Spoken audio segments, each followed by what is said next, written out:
Programme में, और नहीं फिर वो जिंदगी भर मुझे छोड़ जाने दो, ही काम बच गए। चलो शुरुआत करते हैं। मंच पर जितने भी बुजुर्ग बैठे हैं सबका अलग अलग से नाम नहीं ले सकता, समय की अगर हुआ है।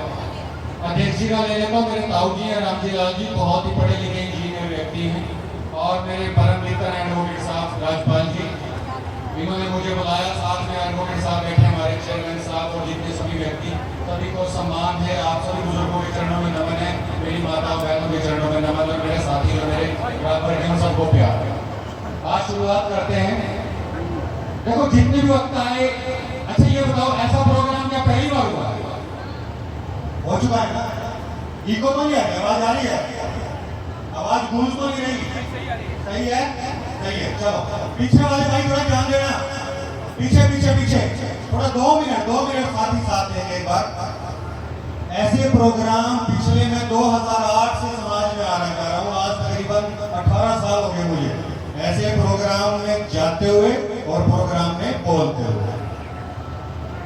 आप में मेरे से पहले जो साथी हैं, बुजुर्ग हैं, 10 प्रोग्राम अटेंड किए होंगे, 100 कर लिए, 150 कर लिए, 200 कर लिए, 500 कर लिए, 1000 कर लिए।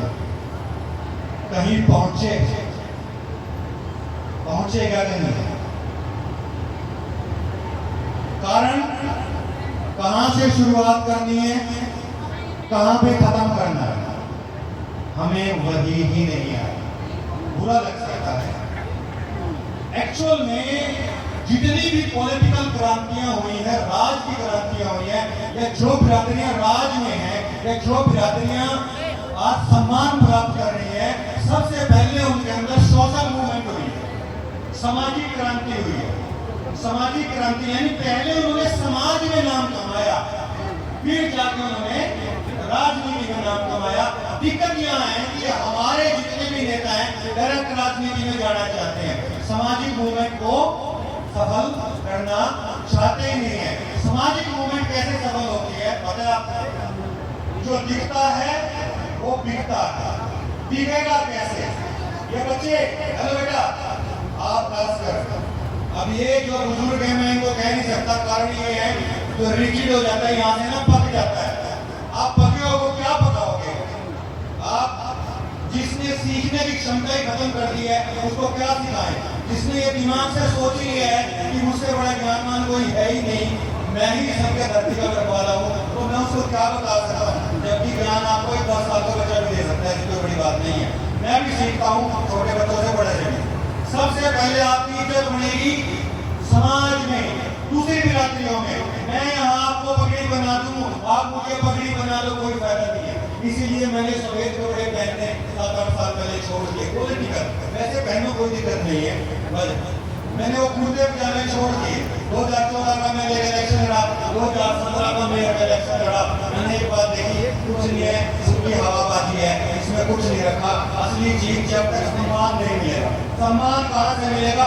आपकी वाणी कैसी है, आपका दिखावा कैसा है, आप कितना पैसा आप कमाई कर रहे हो, किससे होगा, कैसे होगा? मेरी माता बहनों ध्यान से सुन लेना। आज तक ये कड़ी बात बोल के हम हो सकता है तो पूरा कहते हैं, हमें आज तक यही नहीं आया कि फोटो कैसे खिंचानी है, हमें यही नहीं आया कि फोटो कैसे खिंचानी है, हमें यही नहीं आया कि किसी प्रोग्राम फंक्शन में जाना है तो दाढ़ी बना के जाना है, बाल बना के जाने हैं, कपड़े धो के पहनने हैं, उसमें दाग नहीं होने चाहिए। 50 गिरी ठीक है, जिन्हें 6 लोग रखे कपड़ों में, क्या करोगे आप? आपकी इज्जत मिलेगी वहां पे जाके। आप किसी नेता के पास जाओगे, मैले कुचैले कपड़ों में चले गए, इज्जत बढ़ेगी आपकी। जैसा समाज दिखेगा वैसी इज्जत बढ़ेगी दूसरी बिरादरियों में। सबसे पहले आपको अपने गांव में इज्जत बनानी पड़ेगी, साफ कपड़े पहन के, साफ वाणी बोल के, अपने घरों को साफ रख के, अपने बच्चों को स्टैंडर्ड दे के। मेरे पिता हम 7-8 गज के कपड़े में रहते थे, लेकिन मेरे पिताजी को मैंने देखा रोज कपड़े प्रेस करके काम पे जाते हुए। मैकेनिक थे, जाके कपड़े काले होने थे, लेकिन उस आदमी को मैंने कभी गंदे कपड़ों में नहीं देखा, जिंदगी में नहीं देखा। मेरे बाप को गंदे कपड़ों में, उसके कपड़े जाके गंदे होने थे, उसने फिर भी प्रेस करके साफ कपड़े पहन के जाने। मैंने उससे सीखा, वो मेरा हीरो है, वो मेरा महर्षि कश्यप है। मेरी माँ मेरी हीरो है, मुझे किसी देवी देवता की जरूरत नहीं है। उन्होंने मुझे साफ रहना सिखाया, साफ बोलना सिखाया, मेरी एजुकेशन पे इन्वेस्ट किया। मेरा हीरो मेरा बाप है, उसने कभी सिगरेट नहीं पी, उसने कभी दारू नहीं पी। क्या मैं अपने बच्चों के लिए ऐसा रोल मॉडल हूँ?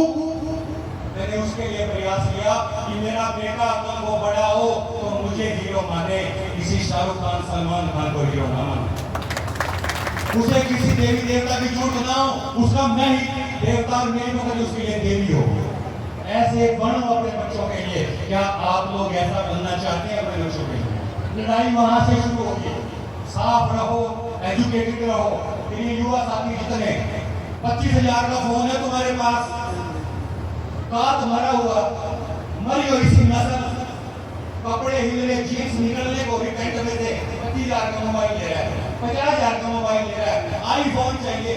अरे तेरे गात में तो 5 किलो वजन तेरा, 2 कपड़े मार दे सिखा जाएगा तो ये 25,000 50,000 का मोबाइल खरीदेगा। इससे बढ़िया इसको कहीं ना कहीं देसी घी खा ले, जिम में चला जा, पहलवानी कर ले। मेरे नाना जी फौज से रिटायर थे, एक बात कहते थे, अगर गात में दम होगा तो पटा हुआ कपड़ा बेच लगेगा शरीर पर। लेकिन ये मरी हुई नस्ल, ये राज नहीं आ सकती कभी मरी हुई नस्ल। जो नस्लें राज में हैं उनके दांत देखो जाके, उनके चेहरे की चमक देखो जाके, उनकी फाइटें देखो जाके। अपने बच्चे को घी से दूध से कितने अच्छे तरीके से उन्होंने पाल पोस के मजबूत बनाया। लेकिन हमारी मरी हुई नस्ल क्या राज करेगी? मरी हुई नस्ल सबसे पहले सफाई, फिर दांत को मजबूत, फिर एजुकेशन तीसरे नंबर में चीज। मेरे माँ बाप ने मुझे क्या दिया? एजुकेशन। 7-8 गज के कमरे में रहते हुए एजुकेशन दिया, फिर मैंने स्कूल खोला। एजुकेशन ना देता तो मैं स्कूल खोल सकता था, लेकिन किराए के मैं स्कूल खोला।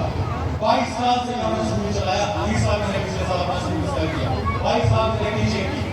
उसी एजुकेशन के दम पे मैंने इलेक्शंस लड़े, उसी एजुकेशन के दम पे जिन नेताओं के सामने लोग ऐसे झुके बात रखते हैं, मैंने बंदे बात रखे बात की। अबे सिंह चौटाला तीसरे कॉल में मेरा फोन उठाते हैं। आपके पता नहीं कितनी बार मैं इससे केजरीवाल से पता नहीं कितने लोगों से मिला, और वहां मेरी छवि ऐसे भी नहीं थी किसी कार्यकर्ता जैसे दबू स्वभाव की। उनकी नजर में उनके बराबर के नेता की छवि बनाई। हमेशा पिछला तुम मत बनो, किसी भी नेता के उसके बराबर के नेता बनो, उससे आप नाक डाल के बात करो, तभी कर पाओगे जब बात अच्छा होगा और एजुकेशन अच्छी हो। हो गया भाई सब 2 मिनट एजुकेशन, सफाई, और उसके बाद जाके लड़ाई शुरू होगी आपकी। जब आप समाज में दूसरी बिरादरी को इज्जत कमा लोगे, जब लड़ाई शुरू होगी, आप लेने की खाओगे, तुम्हारे को कोई वोट नहीं देता। मैं 2 ऐसे लड़के देख चुका हूँ, पूरी लगी हो तो माफी चाहूंगा, लेकिन इन 3 बातों में दूर करो। अगर इज्जत कमानी है तो इज्जत से ही राजनीति है, इज्जत से समाज में सब कुछ और कुछ भी नहीं। Thank you.